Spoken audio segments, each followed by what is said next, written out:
Jess Phillips is back in the headlines, and this time the outrage is impossible to ignore. A single revelation has set off a firestorm, exposing a level of political neglect that's left communities reeling and victims demanding answers. As new details come to light about her role in the ongoing grooming gang scandal, the public is asking, how much longer can those in power turn their backs when lives are at stake? What really happened behind closed doors? The answers are more explosive than anyone expected. Let's break it down, but first, hit the like button and subscribe for more. Once again, a Labour minister is at the centre of a political firestorm. This time, it's safeguarding Minister Jess Phillips facing fierce public and media backlash after a revelation that's reignited outrage over Britain's handling of the grooming gang scandal. This isn't just another minor blunder swept under the rug. We're talking about an issue that's shaken communities to their core, left survivors desperate for justice, and prompted national soul-searching over how such evil could go unchecked for so long.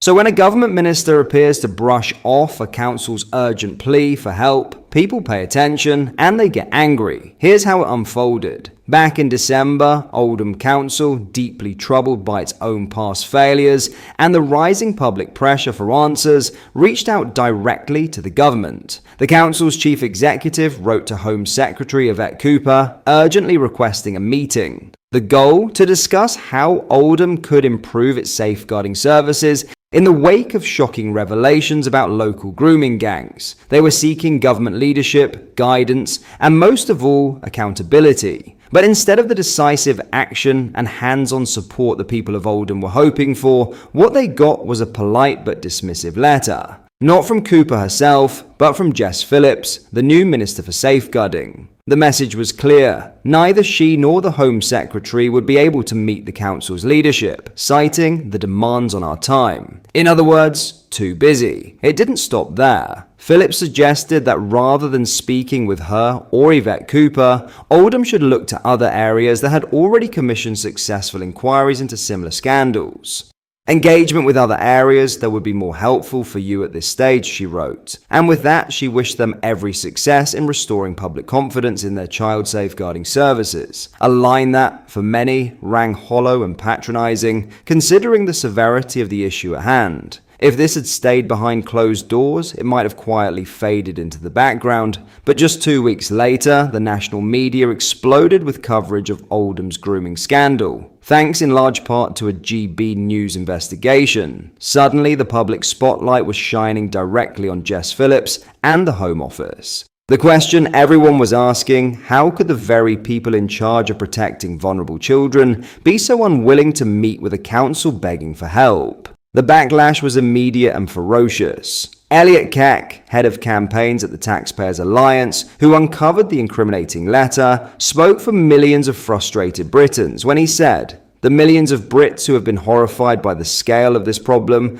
will be livid that Jess Phillips couldn't spare an hour to meet with Oldham Council to discuss the issue back in December. This is one of the most pressing issues in her brief, and taxpayers will be wondering why they're paying her wages if she is willing to refuse such a basic demand on her time. For the families affected, and for those fighting for justice, it felt like another slap in the face. Proof that even now, with everything that's come to light, politicians still don't grasp the urgency or the human cost of these scandals. And yet, under intense scrutiny and mounting public pressure, something changed. With the media now in full pursuit and outrage growing, the government suddenly found time in their diaries. Fast forward to February, and the ministers who were previously too busy were now sitting down with Oldham executives to discuss a way forward. By April, in new correspondence, Phillips was referring back to when we last met in February, proving that headlines and public fury were the only things that finally moved the needle. But the damage had already been done. The entire episode has left a bitter taste, not just for the people of Oldham, but for anyone who has watched year after year as politicians promise change and then fail to deliver until the pressure becomes too much to ignore. So what are we left with? A safeguarding minister who ignored urgent pleas until it was politically inconvenient to keep doing so. A government that only acted when forced into a corner by the press. and a public that's once again reminded that when it comes to protecting the most vulnerable, too often, those in power still treat it as an afterthought. This latest revelation isn't just a political misstep,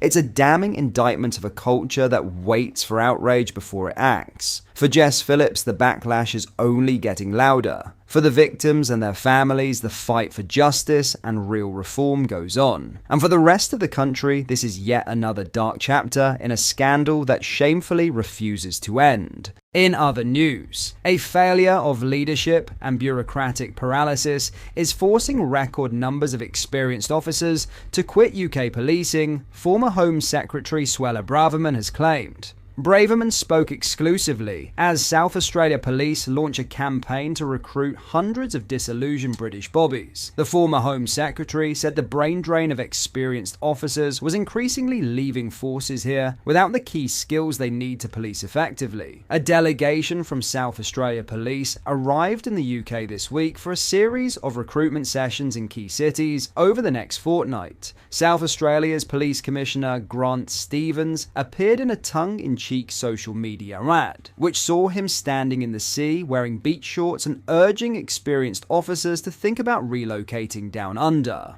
Commissioner Stevens is unapologetic about his hunt for British policing talent. His force has already recruited and trained dozens of overseas officers this year alone. The force is now aiming to attract further officers, not just from the UK, but also Ireland, Canada, and New Zealand. Commissioner Stevens said, "South Australia Police are actively recruiting in several countries, including the UK. Our goal is to attract 200 experienced police officers, those who have at least 3 years' experience in the last 5 years, to consider South Australia as the new place to continue their policing careers. There has already been keen interest as increasing numbers of British officers leave the service, citing low morale, poor pay and conditions, and a lack of respect." The Commissioner said, "We've had a lot of interest from experienced police officers. So far, we've had 4 courses in our academy made up of international and interstate police officers, and we're aiming for more courses right through 2025.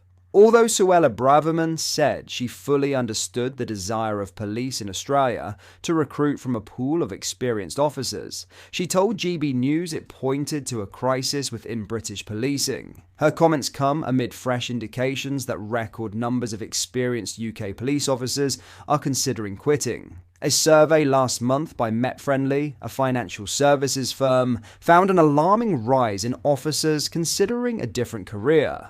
Around 2/3 of those questioned said they were either planning to retire, quit the service before retirement, or were weighing up their options. Only 1/3 of officers surveyed said they plan to stay within UK policing. Braverman said, "In some ways, I'm not surprised by these figures because I think that policing is going through a crisis of confidence right now in our country. That's for several reasons. I think there's a failure of leadership at the top of the profession. I also think that policing has become paralysed to a large degree by bureaucracy and paperwork. In many ways, people are not doing the job they signed up for."